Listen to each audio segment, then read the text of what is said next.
Olá, queridos amigos, queridas amigas, estamos de volta aqui com o nosso programa Semeando Espiritualidades, Diálogo e Crítica. Hoje, os grandes entrevistados somos nós mesmos. Nós, os queridos especiais, que toda vez a gente fala, os queridos especiais entrevistados somos nós mesmos que vamos aqui conversar sobre alguns temas relevantes, que a gente também gosta, de vez em quando, de fazer algumas reflexões importantes que consideramos que sejam importantes, né, no mundo que nós vivemos, relativas à questão da espiritualidade, né? Hoje é E, mais crítica que diálogo, né? é, não, mas vamos também Ah, falar de não, algumas sim. coisas positivas, né? Mas é que sempre a gente tem um viés crítico, né, para não nos perdermos, né? Porque assim, a espiritualidade, ou seja, as religiões, a espiritualidade, é como se fosse uma corda muito bamba, né? Muito fácil de você cair para um lado negativo, de fanatismo, de patologia, de opressão, né? Enfim, várias coisas que a gente já tem falado aqui, né? Então, é preciso um equilíbrio e uma sutileza muito grande para a gente ter uma espiritualidade saudável, né? Então, o Harold Koenig, que é um estudioso, pesquisador norte-americano, escreveu um calhamaço de 1000 páginas, né, sobre religião e saúde e religião, né? E ele fala sobre a espiritualidade que é saudável, que é positiva, e sobre a espiritualidade que é negativa, né? Então, ele tem alguns critérios. O Erich Fromm, que é um outro autor que eu gosto muito, né? Que ele era, assim, digamos, um ateu religioso, podemos dizer isso, porque ele guardou a tradição do judaísmo, mas ele não se comprometia mais com alguma forma de deísmo, mas ele tem algumas análises sobre fé que são muito pertinentes, né? Dizendo sobre a fé racional, a fé equilibrada e a fé irracional fanática, né? E que é também aquilo da espiritualidade saudável ou não saudável, né? O Kardec, né, que é a nossa referência aqui para nós dois que somos espíritas, também fala de fé raciocinada, também analisa o fanatismo, ele teve essa preocupação também, né, de delimitar essas coisas. Então, é importante, nesse momento, a gente falar sobre isso, né? E para falar sobre isso, a gente também tem que analisar a psicologia humana, né? As nossas emoções, as nossas vulnerabilidades, as nossas fragilidades, que são as que, muitas vezes, nos levam a esta corda bamba de uma espiritualidade não muito saudável, né? Então, essa é uma questão que também precisa ser tratada. Eu estava lendo um texto do José Clóvis de Azevedo, já antiguinho até, tem alguns, de 2020, eu acho, que ele é professor da USP, faz núcleo de pesquisa de política e tal. E ele estava falando sobre o governo Bolsonaro, mas ele está, obviamente, tentando trazer a questão do fanatismo, da visão fanática, né, como uma chave de análise também para essa questão. E aí ele cita no texto dele o caso do João de Deus, né? Então tem lá uma pessoa que ele cita lá, que foi uma pessoa que estudou, Rita Almeida, que fez um trabalho sobre analisando o caso do João de Deus. E ele pega dois elementos que ela cita, que é essa coisa que você falou do Erich Fromm, né, do medo à liberdade, que as pessoas entregam a liberdade delas para um líder carismático por causa das inseguranças que elas têm, né? Inseguranças em relação a si mesmas, né? E aí elas entregam essa liberdade por achar que a segurança de alguém de fora é uma coisa mais sólida, mais garantida, né? E também ele cita o livro A Servidão Voluntária, do Etienne de La Boétie, porque Muito que bom é esse livro. do século XVI, esse livro, né? Que é assim, é um estudo sobre por que as pessoas entregam a sua liberdade também. Na verdade, é o mesmo tema, né? Mas só que muito antes do Erich Fromm e tal. Por que as pessoas entregam a sua vida para um líder, né? E aí ela vai usar essas chaves para analisar o caso de João de Deus, que sem dúvida tinha esses elementos ali, né?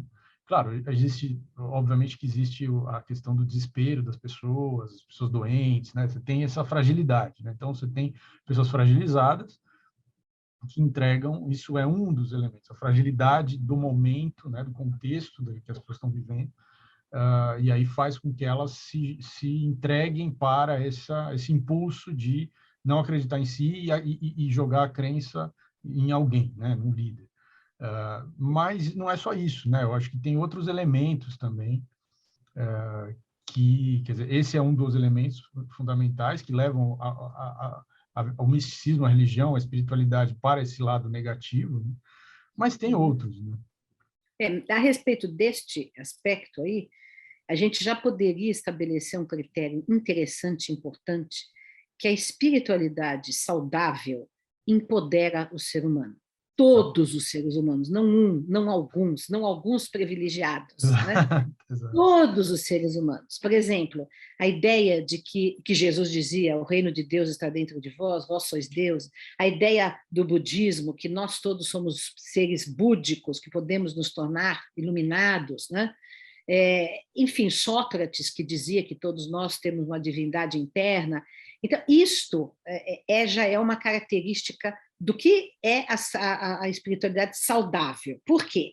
Porque na medida em que nós nos reconhecemos como seres capazes como seres que podemos nos conectar com uma divindade amorosa, acolhedora, porque ela está dentro de nós, está em todas as coisas, etc. Então, nós não vamos buscar fora de nós os recursos, mas dentro de nós, né? A espiritualidade saudável é aquela que nos confere recursos internos para a superação das nossas fragilidades. Isso não quer dizer que a gente não vá prescindir do apoio do próximo, das pessoas amorosas ou dos líderes religiosos, o que for, né? Do que for. A gente pode se apoiar de um psicólogo, de um médico, a gente pode se apoiar em todos os seres humanos possíveis, né? Porém, nós temos o nosso recurso interno desenvolvido, nós não estamos desprovidos desse recurso. Então, nós temos a nossa força interna.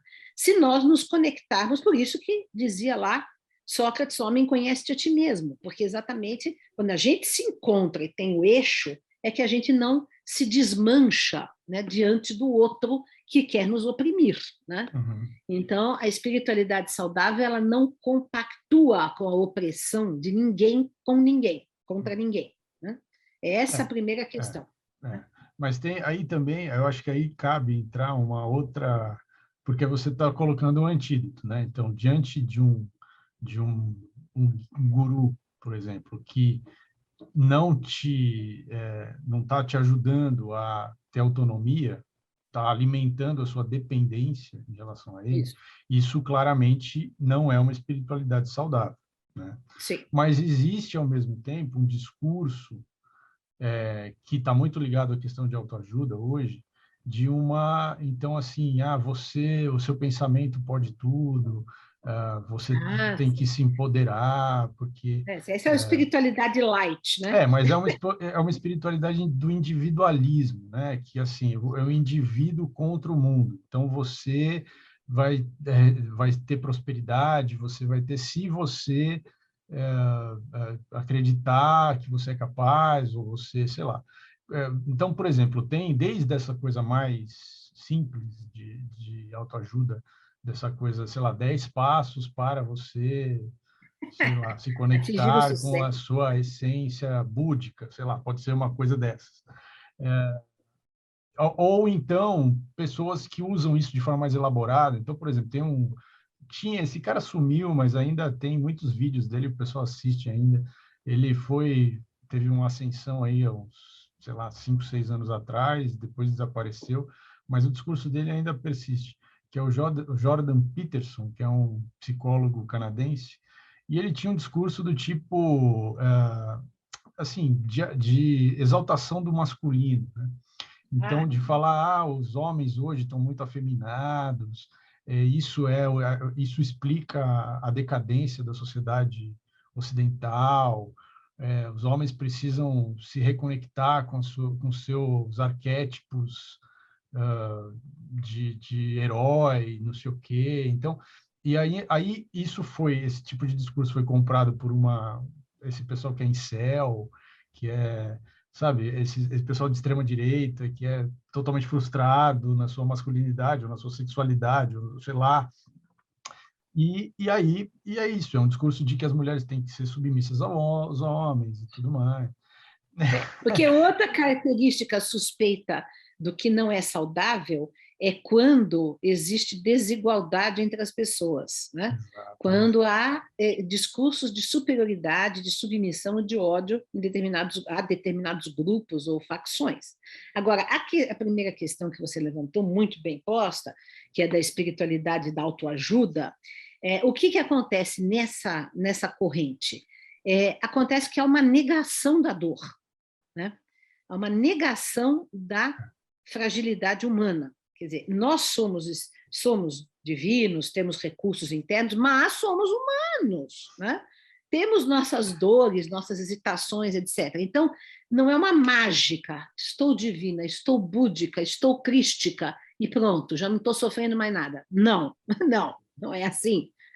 Até Jesus, no horto, sentiu a dor ali, falou, pai, porque me afasta de mim esse cálice, depois na cruz falou, pai, porque me abandonaste, quer dizer, então veja, o humano tem fragilidades, tem vulnerabilidades, e faz parte da nossa humanidade reconhecer isto, né?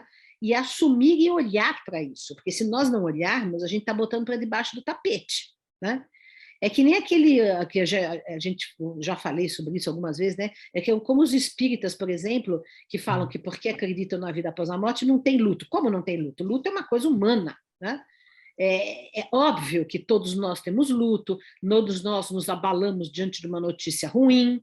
É óbvio, isso é humano e não dá para botar isso para debaixo do tapete. Então, quando nós sentimos esta vulnerabilidade humana, né? Nós temos que, sim, acolher, admitir para nós mesmos, admitir para os outros, né? E aí, sim, lidar com os recursos que nós temos dentro de nós e com o apoio das pessoas que podem nos apoiar, para nós nos confortarmos e, enfim, vencermos as questões que nos afligem. Porém, a gente não pode deixar de reconhecer. Nesse discurso de espiritualidade light, da autoajuda, é mágico. Você pensou positivo, pronto, acabou o câncer. Não, não é. Não é. Infelizmente, não é. Né? Você vai ter que fazer operação, quimioterapia e tal. Aí sim, você vai poder ser ajudado nessa trajetória com a prece, com a meditação, com a oração, com o apoio espiritual, seja de quem for, dos santos, dos orixás, dos espíritos, do que for. Mas você tem que atravessar. A dor faz parte, né, do processo humano, né? Então, digamos, essa espiritualidade light, ela faz parte de uma concepção contemporânea que quer disfarçar a dor, que quer fazer essa fachada constante de felicidade de Facebook e Instagram, né? Está todo mundo sempre feliz, bem. Não, não está. Não está porque nós fazemos parte. E esse mundo é profundamente de profundos sofrimentos, né? Não, mas então, o que você está falando, quer dizer, que você falou desde o começo e agora, quer dizer, então a espiritualidade saudável seria uma espiritualidade assim, que você precisa ter consciência e colocar para fora suas fragilidades sem se entregar a um guru que vai dar conta delas. E, ao mesmo tempo, você precisa encontrar forças e recursos dentro de você mesmo sem se sentir superior ou ver nisso uma evolução que te coloca além dos outros mortais que estão ao seu lado. Portanto, é exatamente aquela corda, aquela linha assim, bem tênue, difícil de trilhar, porque é muito fácil você cair por fragilidade de um lado e por soberba do outro. E aí, assim, e essas coisas, quer dizer, tanto a fragilidade e a soberba, que são coisas emocionais, elas não são racionais, né? Elas são, esses sentimentos, essas emoções, elas são usadas por figuras aí que sabem, né, manipular para exatamente manipular as massas, quer dizer, tanto um discurso de empoderamento, de individualidade, de empreendedor, assim, sabe? Quanto um discurso de eu estou aqui para curar todos vocês, porque vocês são caídos, porque vocês são pecadores e tal. Esses dois discursos são manipuladores. Eu quero lembrar de Jesus e de Buda, né? Essas duas referências, grandes referências do Ocidente e do Oriente, porque Jesus, que curava as pessoas, quando curava, né? Dizia, vai e tua fé te salvou. Então, o que acontece? Ele estava tendo uma atitude de compaixão, de ajuda espiritual, mas atribuía à pessoa a força da cura, mas ali havia um ato de amor, né? Havia um ato de amor. Ao mesmo tempo, Buda também, né, que tinha compaixão por todos os seres viventes, não só os humanos, né? E ele também, né, dentro da ideia budista, todos nós podemos nos tornar iluminados, né? Através da meditação, de seguir uma ética, que ele também propõe, a ética da compaixão, etc. Então, vejam, essas duas grandes referências, eu acho muito interessantes de serem citadas, porque, né, são duas grandes referências que foram grandes mestres, grandes líderes, grandes espíritos, e não usaram de dominação, não usaram de opressão, né? E entregaram aos seus seguidores digamos, a capacidade de se iluminarem, né? De se santificarem, de se iluminarem. Acontece que depois surgiram, né, outros abusadores, né? Dentro de todas as religiões há abusadores, né? Há os grandes líderes. Inclusive do budismo e do cristianismo, né? Exato. Que foram criados a partir dessas duas experiências, mas que foram deturpadas. Tremendamente, tremendamente, né?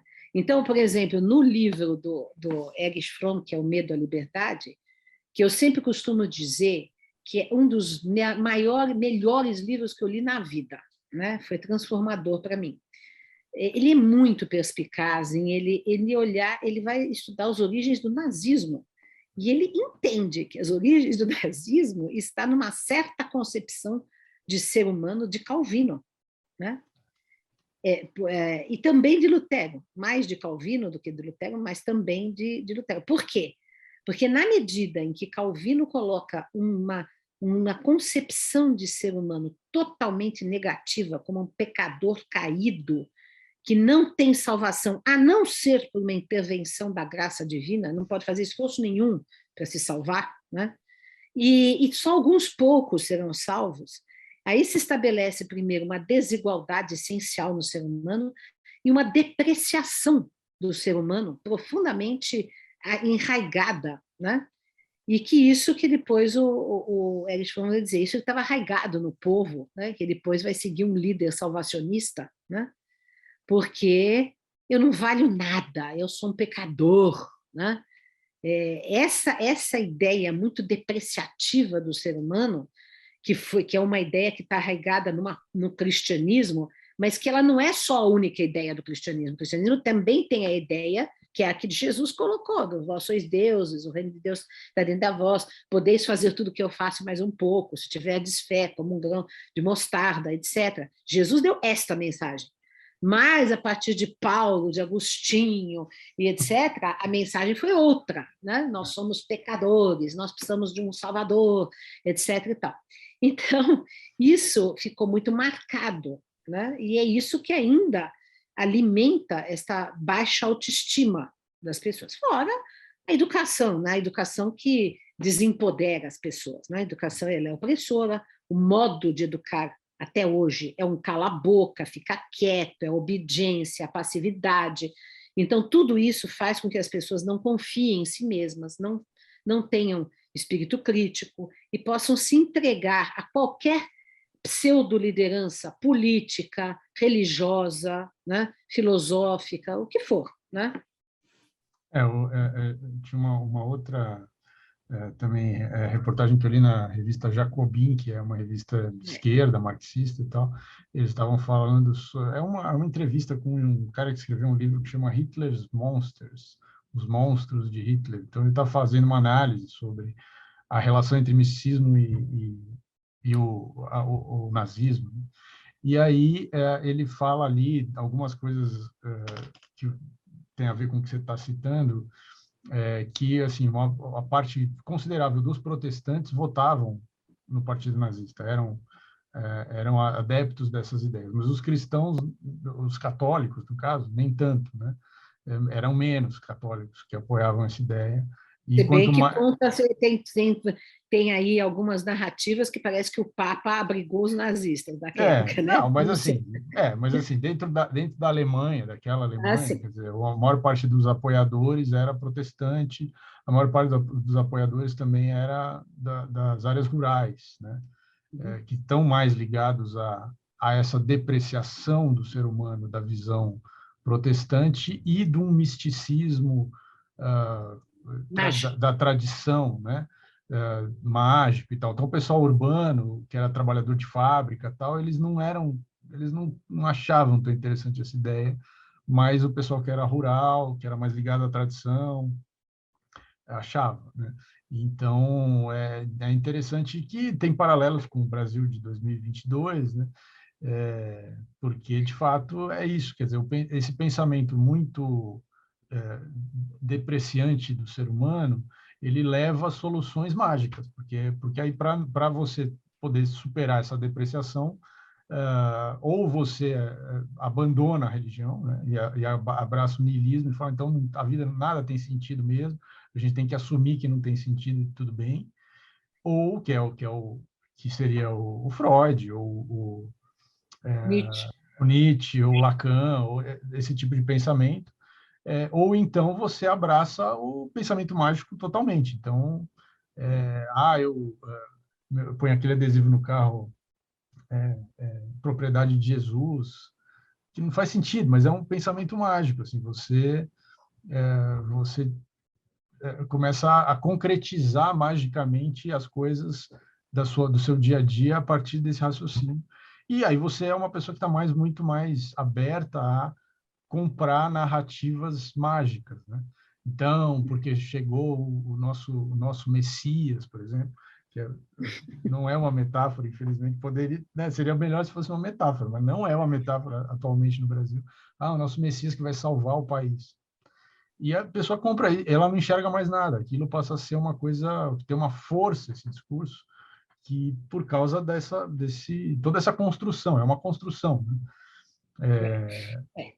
E nessa construção é importante dizer, porque aí nesse artigo que você citou, que eu também li, mostra, né, que o quanto que os nazistas estavam envolvidos com pensamentos esotéricos, mágicos, etc. Então, né? O próprio Hitler, né? Eu já tinha lido Sim. bastante sobre isso, né? E assim, como é que a gente vai distinguir, né? Isso que nós estamos tentando contornar aqui, né? Porque, claro, o artigo aí, escrito por um marxista, ele coloca tudo no mesmo saco. É tudo ruim, o marxismo, só o Homeopatia, marxismo salva. espiritismo para a psicologia, exato. Espiritismo para a psicologia, homeopatia, antroposofia, bruxaria, tudo, tudo, tudo. Aí teorias realmente arianas, racistas, Delirantes, ele teoria do coloca tudo no mesmo gelo, saco. não sei o quê. Tudo, exato. Tudo no mesmo saco. Porque, lógico, também o marxista também, às vezes, tem uma visão fanática, né, de considerar tudo desqualificado. Né? Mas como que a gente distingue? Né? Quer dizer, por exemplo, uma teoria espiritualista, tal, saudável, de uma... Então, vejam, a primeira coisa que fica muito clara, né? Aquilo que é saudável não demoniza ninguém. Né? A primeira suspeita que você tem que levantar quando você vê é quando alguém é demonizado. Sejam as mulheres que são bruxas, como na Inquisição, católica e protestante, sejam os judeus que são né, como no nazismo, seja quem for. Aliás, os judeus foram demonizados pela Igreja Católica durante o tempo todo. Aliás, o Lutero também demonizou os judeus. Né? Não, continuam sendo, né? Porque não O acabou. antissemitismo, por exemplo, hoje é fato constatado historicamente, que até o Hitler citou Lutero, infelizmente, eu gosto muito de Lutero, admiro Lutero, mas infelizmente o Hitler cita Lutero, como apoiando-se nas palavras de Lutero, que demonizava os judeus. Então, qualquer ideia que demoniza o outro e que cria monstros, demônios fantasmagóricos que aterrorizam as pessoas, né? Então, esta não é uma espiritualidade saudável. A espiritualidade saudável não é baseada nem no medo, nem no ódio, né? Nem da demonização de quem quer que seja. Até não é também baseada numa concepção de Deus opressor, né? Porque aí também é isso que, por exemplo, o Harald König fala nos estudos dele, né? Que é o pesquisador norte-americano sobre religião e saúde, né? Ele fala que uma das características do que é saudável é quando Deus, ou os espíritos, ou os guias, ou quem quer que seja, são vistos como acolhedores, amorosos, amistosos, né? E não é saudável quando Deus é visto como justiceiro, duro, punitivo, opressor, né? Porque isso causa medo, isso causa culpa. Então, é essa questão, né? É essa questão. E aí tem aqueles intermediários, supostos intermediários, entre este Deus punitivista e os seres humanos vulneráveis, que aí vão se arvorar nos punidores, né? Naqueles que vão exercer a punição divina. Exatamente. Né? Eles vão fazer aqui na Terra a punição divina. Como se, então, veja, as pessoas vão atrás desse pessoalzinho aí. Mas eu acho uma outra coisa que é, a partir disso que você estava falando, que eu acho que é interessante também trazer para nosso público espírita aqui, porque, obviamente, não estamos isentos de nenhuma dessas coisas, né? Não, sempre digo, sempre falamos. Então, eu acho crítica que é para todos. Para todos, porque, veja, existe na história do espiritismo brasileiro uma relação muito, assim, unha e carne, né? Como se dizia antigamente, me dizia minha avó, né? Essa metáfora é ótima, é uma relação de unha e carne entre os militares e o espiritismo institucional brasileiro. Muitos dos espíritas que foram figuras centrais da formação das instituições espíritas no Brasil eram e são, inclusive, ainda são ligados aos militares, né? São militares, claro que o fato deles serem militares, eles terem se formado dentro de um determinado tipo de pensamento, hoje está, digamos assim, mais claro, né? Porque a gente está convivendo politicamente com esse assunto dos militares o tempo todo. Mas sempre foi uma coisa meio obscura, né? Na história do Brasil. E, claro, existem estudiosos que estudaram, né, o pensamento dos militares ao longo da história. E, assim, não precisa estudar muito, mas seria interessante estudar. Eu acho que é uma coisa que valeria a pena fazer uma pesquisa sobre isso. Qual a influência do pensamento dos militares na construção do pensamento espírita do Brasil. Mas o pensamento militar está ligado a uma questão de guerra. Veja, faz sentido, né? Então, a guerra é de uma pessoa que está certa contra uma pessoa que está errada, o bem contra o mal. Ou entre o bem e o mal, né? Entre a luz e as trevas. A luz, né? E as trevas. Então, quando você define as coisas a partir desses parâmetros, você está demonizando o outro. Ou seja, essa espiritualidade que vê as coisas a partir desse prisma, ela é uma espiritualidade ruim, que faz mal. Então, tudo que for alimentar essa narrativa, seja livros de delirantes, de Robson Pinheiro, assim, porque o Partido das Trevas, e não sei o quê, que é bem literal, até coisas menos óbvias, mas que ainda falem de um Deus punitivista ou de um vale dos suicidas, que assim são pecadores terríveis, ou que é mais uma coisa mais do Chico, do André Luiz e tal, essas coisas são problemáticas, né? Porque elas não são uma espiritualidade saudável, não entendem o ser humano como iguais que estão ali. E como estão num processo de amadurecimento, né? E que a luz e a sombra está dentro de todos nós, né? ninguém personifica no planeta Terra, ninguém personifica as trevas e ninguém personifica a luz. Porque quando a gente divide as pessoas assim, a gente é aprisionada por aqueles que se julgam os detentores da luz, né? E passa a demonizar aqueles que são considerados os das trevas. Ninguém, né? Então, nesse sentido, por exemplo, às vezes o pensamento marxista também é binário, também é maniqueísta, assim, né? E, por exemplo, você considerar que sempre um burguês é do mal, não é verdade, né? Não é verdade, né? Então, quer dizer, esse tipo de simplificação da realidade, né? A realidade não é simples, a realidade é complexa, a realidade é cheia de nuances, né? E por isso que ela não pode ser tratada de maneira fanática, irracional, né? Sem ponderações, sem matizes, né? E o que está acontecendo no mundo contemporâneo é que, por conta também das redes sociais, que são discursos rápidos, sem profundidade, né?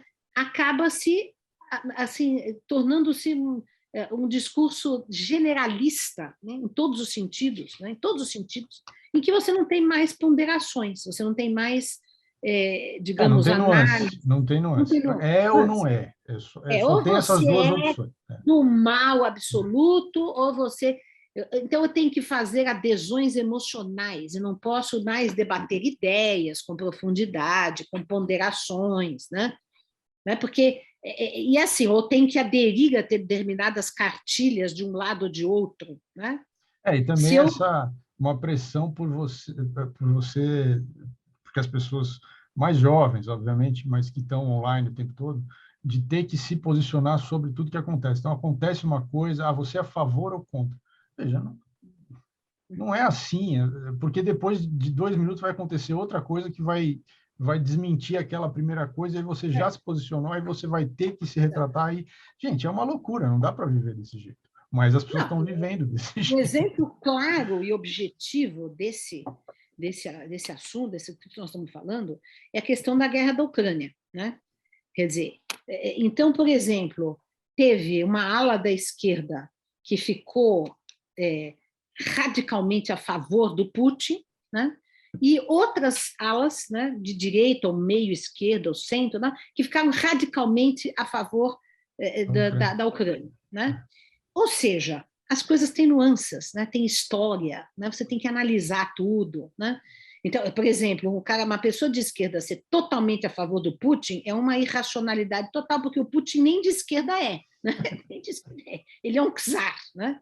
Por exemplo, né? Ele é um czar, né? E a Ucrânia também lá tem... Agora, por exemplo, o fato da invasão é um fato, uma agressão que tem que ser condenada. Agora, isso não quer dizer que a gente vai... Agora, a gente não quer dizer que a gente vai ser a favor do governo de direita, ou opressor da Ucrânia. Enfim, então, sabe, tem que ter essas ponderações, essas análises mais complexas, né? Você não precisa ser a favor ou contra, é isso que é o ponto. Não é para de um ser lado e ao outro, e tal, não sei o quê, né? Essa é uma mentalidade complicada. Mas eu queria trazer a sardinha para a nossa brasa, aproveitando as metáforas antigas que eu estou usando hoje bastante. Você está com síndrome de avó hoje. Acho que eu estou.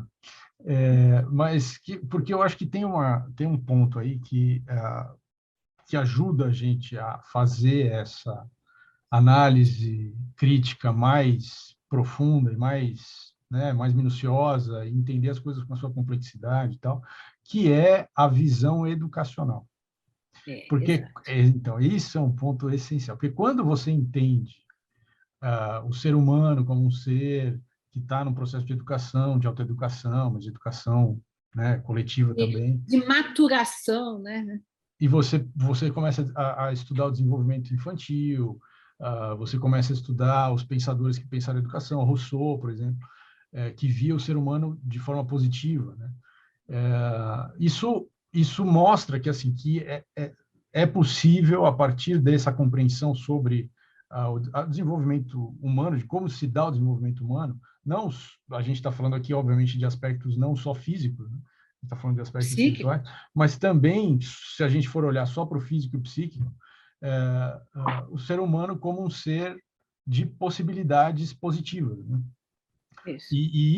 E isso limpa essas coisas negativas que levam para uma espiritualidade ruim, né? Mas assim, a gente, você que obviamente está muito mais tempo que eu, mas que a gente que defende a ideia de uma pedagogia dentro de uma visão espírita, as pessoas não entendem o que a gente está propondo. Veja, é isso, é você olhar o ser humano, apesar de todas as questões, de forma completamente positiva. Aquilo é um ser de possibilidades. Otimista. Otimista, Otimista. exato, exatamente. Isso leva a uma espiritualidade positiva, né? É isso. Exato, exato. É a questão de entender que nós estamos num processo, né? Mas Paulo Freire falava um pouco isso, né? Também ele falava dessa perfectibilidade humana, desse processo permanente que nós estamos, né? Todos os educadores têm essa visão. Acontece que os educadores não são considerados socialmente, né? Exato. São muito menos considerados do que os filósofos, por exemplo, ou os religiosos, né? Eu sempre falo sobre isso, né? Qual é, por exemplo, o peso que se dá a um Pestalozzi e a um Kant, que viveram na mesma época? Estou falando em termos de, né? Então, quer dizer, a um Comênios e a um Descartes, né? Muito mais peso se dá ao filósofo, né? Qual é o peso que se dá entre o Paulo Freire e qualquer outro pensador? Então, é isso, né? E esse também é um peso que não se dá a Kardec, porque ele ter sido um educador, né? E eu lembro de Jesus que ele só aceitava o título de mestre. Então, ele era um educador, né? Porque a educação é um setor desprezado do setor humano, da vida humana, né? No mundo. Por isso que a coisa não melhora, né? Porque se nós investíssemos na educação de todos, né, de todas, das crianças, dos jovens, dos adultos, dos velhos, né, nós estaríamos num mundo muito melhor. A educação é entendida como um processo de maturação psíquica, De todos desenvolvimento os de talentos, aspectos. potencialidades, e, enfim, né, de iluminação, enfim, né? Não educação de instrução cognitiva e Para que o pode mercado de estar ligada. trabalho. Ou uma educação que pode até ser uma forma de manipulação, né? Porque a educação Sim. é uma forma de manipulação. Nós tivemos uma educação nazista, por exemplo, né? Existe. Esse artigo fala sobre isso, né? Como é que Uhum. chama? Do Jacobini, é isso? Jacobin, a revista Jacobin. Jacobini. A gente vai deixar, Verdade. aliás, os links dessas 3 matérias aí na descrição do vídeo para vocês quiserem ler e saber mais. Então, nós já estamos chegando ao fim da nossa conversa de hoje, e eu queria ler um poema, que eu gosto de ler poemas, sempre. E assim, uma das coisas, né, que a gente, que a espiritualidade positiva faz, né, é quando você transforma as suas dores, as suas questões, né, em arte, em oração, em prece, quando você ressignifica, né, você ressignifica, encontrando um sentido existencial naquilo que está te aborrecendo, te ferindo, te fazendo doer, né? Então, essa é uma das questões que então, as nossas fragilidades são transformadoras, as nossas questões são transformadoras. Aliás, nós já trouxemos aqui, né, o Júlio Pérez, que é um psicólogo que estuda a questão, especialista em traumas, né? E ele trabalha a questão do trauma, e uma coisa muito interessante que ele coloca das pessoas que ele já tratou e que ele tem livros sobre isso e tal, é muito interessante o seguinte dado: as pessoas que passaram por grandes traumas, né, coisas violentas às vezes, e que, enfim, marcaram, que vão procurar uma terapia e às vezes uma espiritualidade para ressignificar, etc., quando elas são indagadas se elas gostariam de não ter passado por aquilo, elas dizem que não, que elas gostariam de ter sim, porque aquilo mudou radicalmente a vida delas, né? Então, esta ideia de incorporar a dor, o sofrimento, como algo natural, que tem que ser encarado, que tem que ser trabalhado, porque também isso nos amadurece, é uma coisa que é muito importante, porque aí você não cai na fragilidade desesperada, né, que vai procurar um guru, uma cura a qualquer custo, nem que seja introduzindo chips extraterrestres no cérebro, qualquer coisa assim, né? Ou você também não vai cair naquela espiritualidade lá, não, eu pensei e me curei. Não, não é por aí. Então, exatamente, é você assumir, né, aquilo que você está vivendo e, sim, trabalhar. Então, eu vou ler uma pessoa, uma pessoa não, uma poesia, olha só. Vou ler uma poesia que chama-se Toma Rumo, né? Entrega-te e vai. Agarra-te à crina do vento e em puro contentamento sorve a vida que se esvai. Não te prendas nem te percas, sê o que és, quanto queiras, sem te fincares nas beiras das vaidades sorrateiras. Brilha e deixa brilhar, ama e deixa-te amar. Explode os talentos teus e em ti mesmo acharás Deus. Então, aí uma mensagem, você está no meu livro, Luas Vermelhas, que eu sempre gosto de fazer uma propagandinha, porque livros de poesia não vendem, viu? Eu só dou de presente. Acaba só dando de presente. Então, ficamos por hoje. Um grande abraço a todos e todas.